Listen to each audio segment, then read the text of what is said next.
Hello students, myself is Deepak Guleria and welcome my DK classes. So chapter 2 start हो चुका है और मैंने लास्ट लेक्चर में आपके साथ डिस्कस किया था what is goodwill, its features and nature. Okay, तो आज मैंने टॉपिक में दिया है factor affecting the value of goodwill, या फिर हम इसे कह सकते हैं ऑरिजिन ऑफ गुडविल। ओके, वो फैक्टर्स जो गुडविल को अफेक्ट करते हैं, ठीक है, जिनकी वजह से गुडविल आपकी बनती है, रेपुटेशन आपकी बनती है, ठीक है। तो वो फैक्टर आज हम डिस्कस करेंगे आपके साथ। बट वीडियो स्टार्ट करने से पहले मेरे चैनल को लाइक शेयर सब्सक्राइब करना ना भूलें। ओके, तो स्टार्ट करते हैं, देखते हैं आपके कौन कौन से फैक्टर्स हैं जो आपकी गुडविल को अफेक्ट करते हैं। Okay, see origin of goodwill और factors affecting the value of goodwill।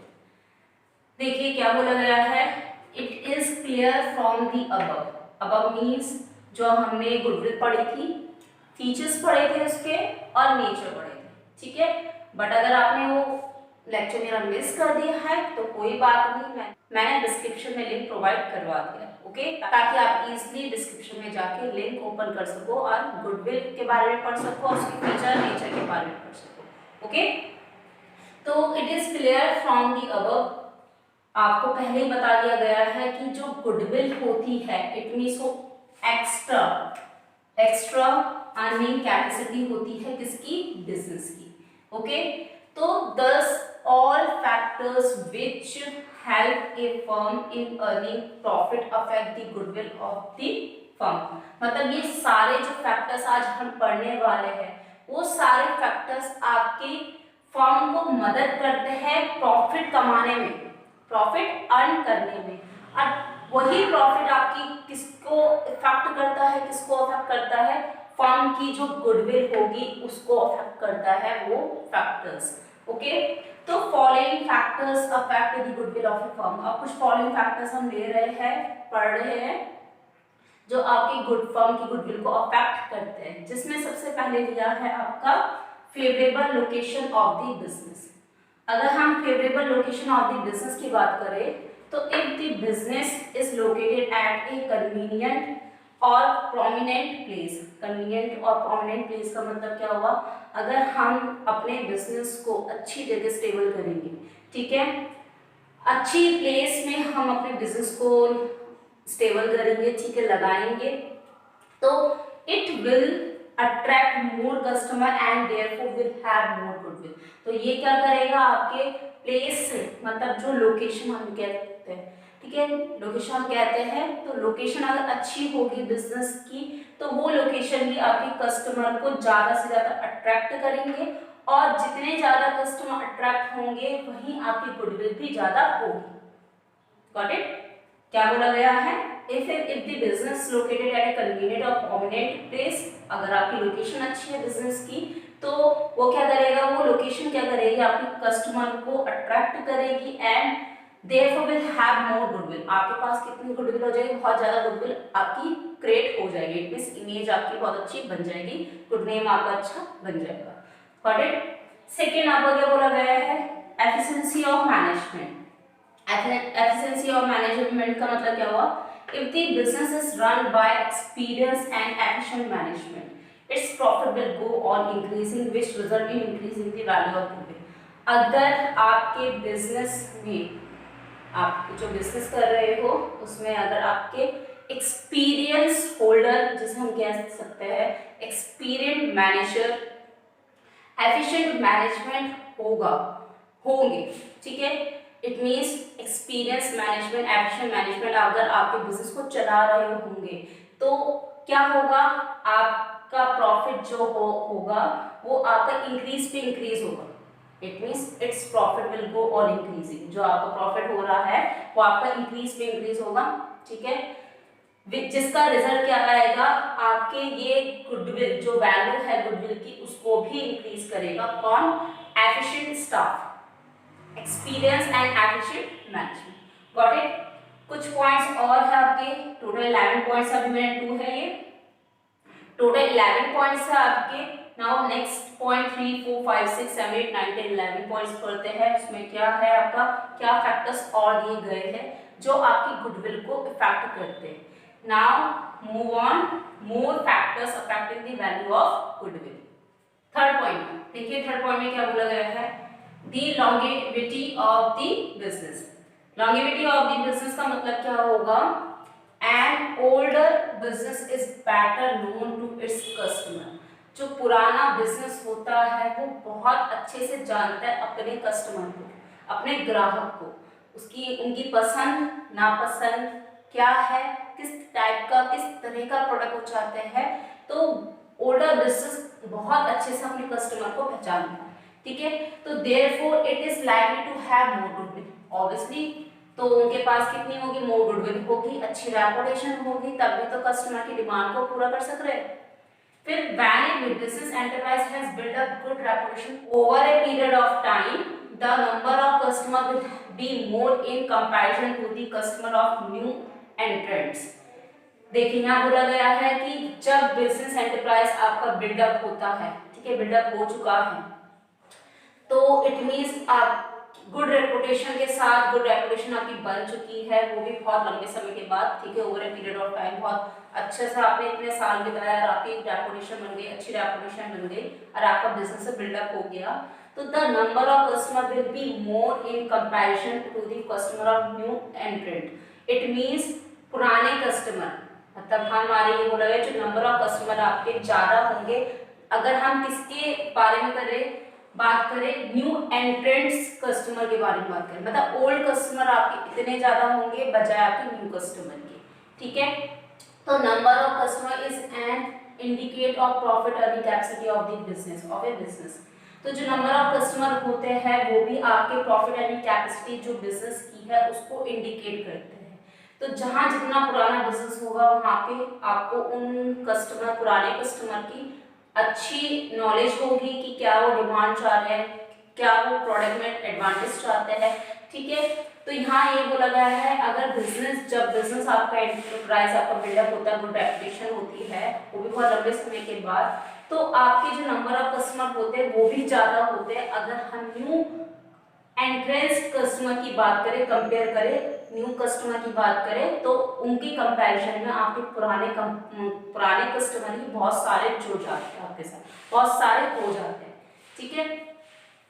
फिर नेक्स्ट पॉइंट दिया है आपका नेचर ऑफ गुडविल। अब गुडविल का नेचर में हमने डिस्कस किया था, लेक्चर 3 में डिस्कस किया था, ठीक है।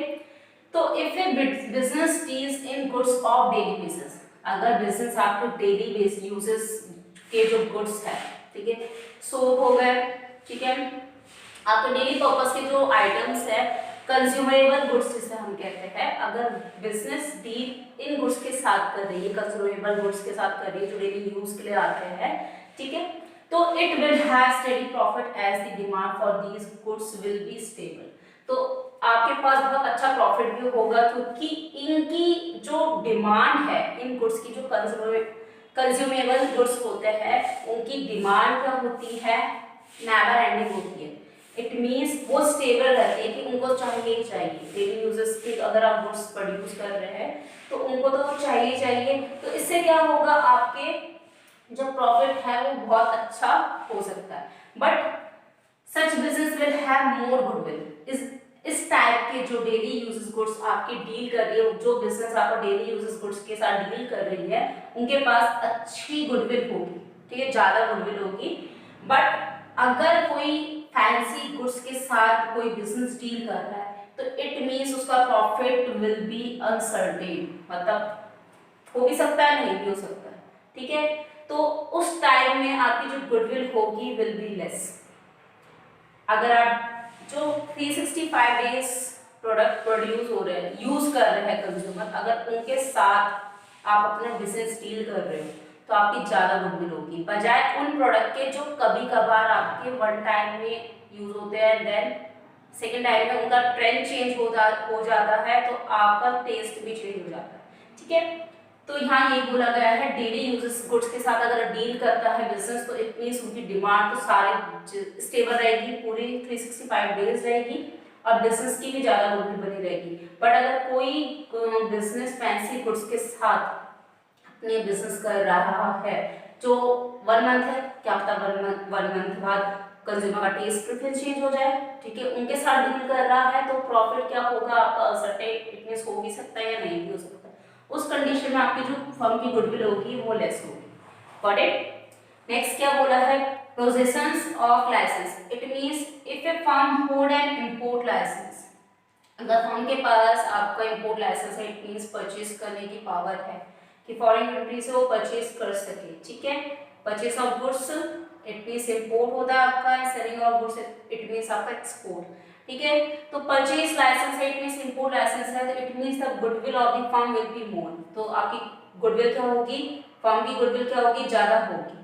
As it will be very difficult for other firms, अगर हम दूसरी फर्म्स के लिए बात करें, ठीक है, तो उनके लिए बहुत ज़्यादा डिफिकल्ट होगा अपने बिजनेस को एंटर करना अगर उनके पास इंपोर्ट लाइसेंस नहीं होगा।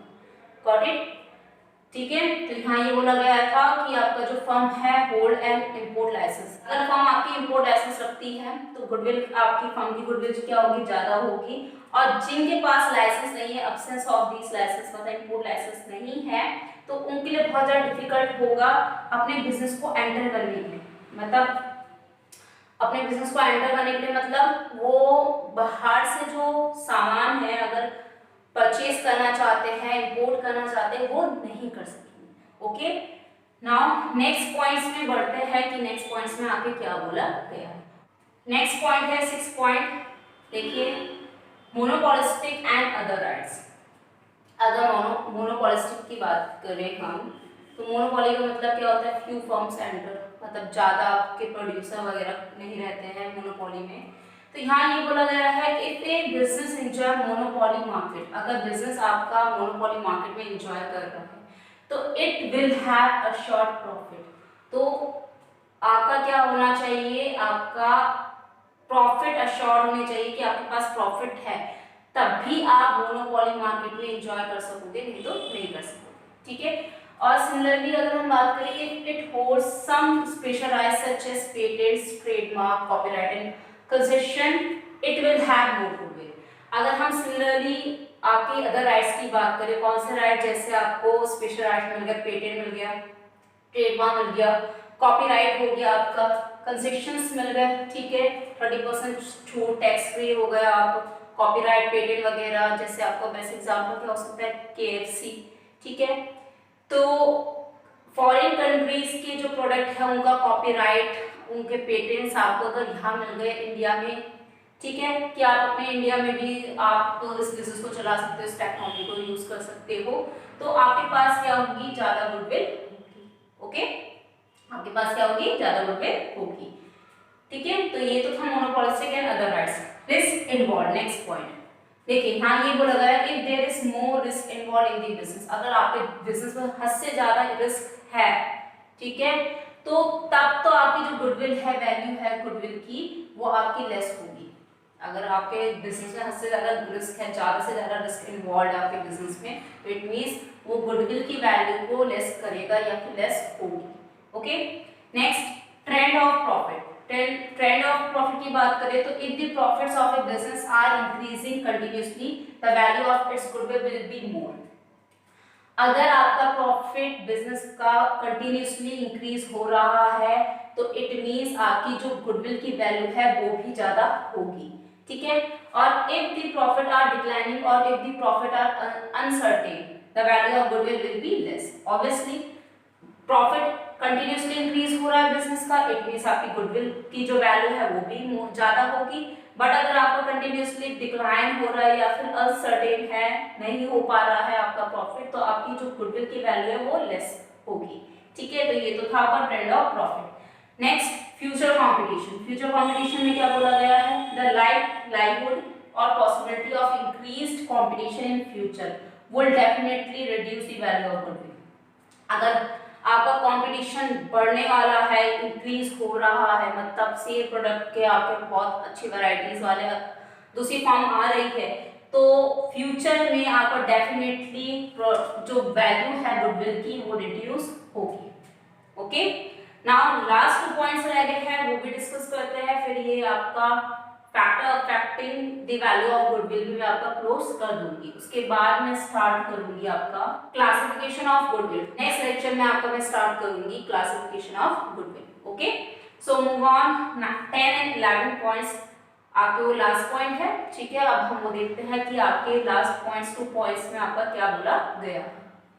नेक्स्ट है आपका 10 पॉइंट कैपिटल रिक्वायर्ड। देखिए, the amount of capital required for a business will also influence the value of goodwill। जो कैपिटल रिक्वायर्ड होता है बिजनेस के लिए, जो कैपिटल रिक्वायरमेंट होती है वो भी आपके गुडविल की वैल्यू को इन्फ्लुएंस कर देगी। ठीक है, if two business enterprise earn the same rate of profit, अगर आपके दो बिजनेस एंटरप्राइज जो है same rate of profit earn कर रहे हैं, it means the business with lesser capital requirement shall enjoy more goodwill. It means आपको ज्यादा कैपिटल रिक्वायरमेंट की जरूरत नहीं है, आपको ज्यादा कैपिटल रिक्वायरमेंट की जरूरत नहीं है, आप कम कैपिटल रिक्वायरमेंट के साथ गुडविल को ज्यादा एंजॉय कर सकोगे। ठीक है, तो यहाँ ये बोला गया है कि जो कैपिटल रिक्वायरमेंट होती है वो भी गुडविल की वैल्यू को इन्फ्लुएंस करेगी।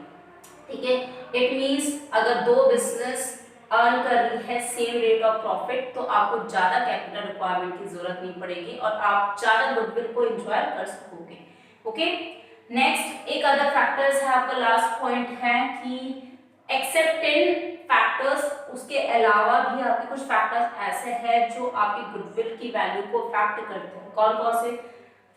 Good industrial relationship. ठीक है, रिलेशंस इंडस्ट्रियल रिलेशन अच्छे है तो आपकी गुडविल को अफेक्ट करेंगे। फेवरेबल गवर्नमेंट रेगुलेशन है, ठीक है, गवर्नमेंट आपके फेवर में है तो आपका क्या होगा, गुडविल को अफेक्ट करेंगे।